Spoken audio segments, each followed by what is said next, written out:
ungabi isitimela esihamba emanzini, isitimela sihamba kuJaji, umkhumba uhambe kuJaji. Ngiyangizwa bazalwane. Iba umuntu ohlala kwi-purpose uNkulunkulu akulungisele yona.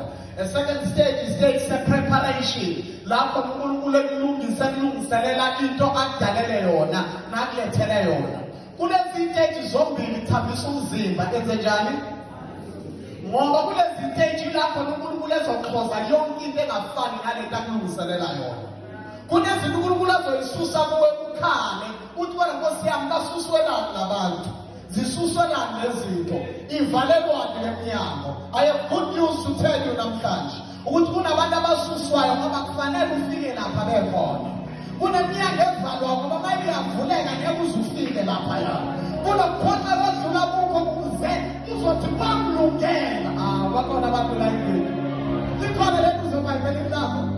Kwamlungela uba ngihlushwe ukuze ngenze njani?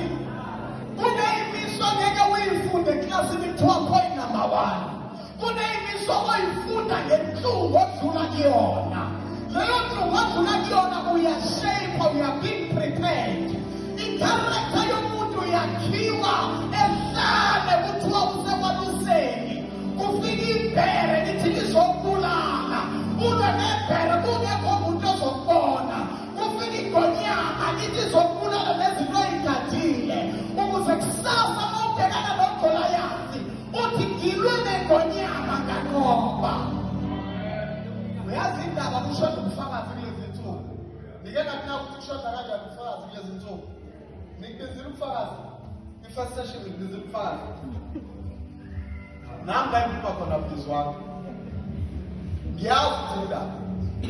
Abusabizwa ngoba amabizwa kusasuka umuntu sekusuka ugogo omdala. Kanti kuqala mawuyinkonzo yabantu abasha babebanga abantu abasha. Mina ngasi ngisakuthiwa sicela iy'nsizwa ey'mbili, iy'ntombi ey'mbili zizofakaza ibange bagcine bebaningi lebawulethi la ezoma nje ememezela ukuthi ngisindisiwe, ngiyanqoba phakathi ney'nsuku esikoleni. Engafakazi ngey'moto, engafakazi ngama-degree, engafakazi ukuthi uJesu uyinzimile insizwa. Nkulunkulu wami. Uma unganqobi ngasese awubi nabo ubufakazi omayo. Abantu abanqoba ngasese abathi sicela ithuba lobufakazi. Uma uzothola ukuthi hayi ngithenganga moto, kodwa ngizofakaza ngoNkulunkulu ongingenile. Ngizofakaza ngoNkulunkulu ongigcinile. Kuyingozi ukuthi bazalwane sibe isizukulwane lapho ubufakazi buvaliwe. Ngiyasaba ngoba kuzozaleka ney'numbulu zabazalwane. Inkosi yami, kuzozaleka iy'numbulu zabazalwane abadinga incwadi yamahubo ukuze bacule, babhalela incwadi yokuthandaza. Mamube iyeza leyo nto la i-faith mission. Uma singabuyiseli ufakazi ebandleni, sizoba nabazalwane abazobhalela umthandazo. Babhalela ukuthi thandaza kusho kanje, uthi washaka uJehova. Hayi bazalwane, thina sinabazalwane abaphume ehlane abathi ngihlangane negonyama nganqoba, ebhele nganqoba.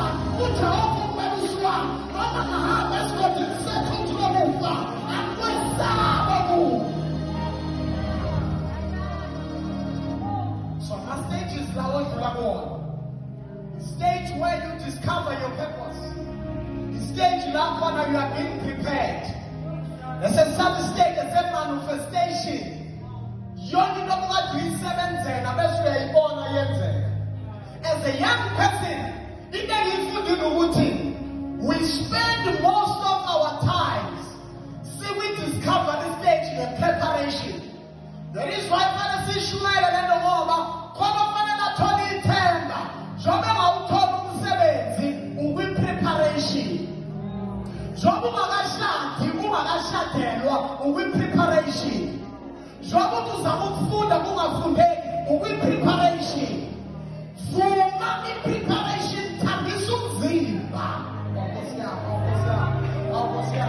Ngoba into uNkulunkulu akulungiselela yona, vuma ukuthi wakhiwe. uNkulunkulu uyabasebenzisa abantu abayithobayo. Uthini uPetro uthi zithobeni phansi kwesandla sinamandla. Ngesikhathi esifaneleyo yena uzokuphakamisa. Bonke abayiphakamisa ngayo. uNkulunkulu uyabaphakamisa. Ngiyakuthatha ophakanyiswa uNkulunkulu ngoba uma esephakanyiswa akubuzwa nabantu. Uma bemphakamise izithe zibuka bengabe sazimela. Preparation. Number 3, stage manifestation.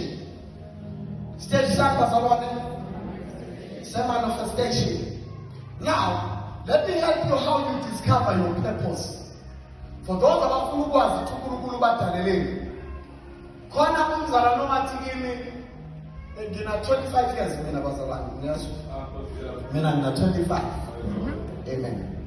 Full intimacy now. We are reaching 19. Ngina 25. Noma ngina 25. Uthi lo mzalwane wena why into zakho zisheshe kanje? Ngithi kena ayisheshe into zakho. Ngaba nenhlanhla yokuthi ngisheshe ngithole imento. Zwinte ngisho. Hayi ngona ngisheshile. Ngaba nenhlanhla yokusheshe ngithole imento. Ngathola imento at the age of 14 years. Ngaba nenhlanhla yokusheshe ngithole ini. There are 2 ways yokuthi usheshe ufike la ufuna ukuya khona. Okokuqala ubugebengu okuzokulindela ekufeni nasejele. Okwesibili ukuthola oselapho akutshela ukuthi kuyiwa kanjani lapho. You choose ufuna kuphi. So I was lucky ukuthi ngisheshe ngithole imento in an early stage. So ngifuna ukusiza-ke now, how do you discover your purpose? You understand abazalwane? Ngoba uma umuntu engayazi ipurpose yakhe uyafana nofile.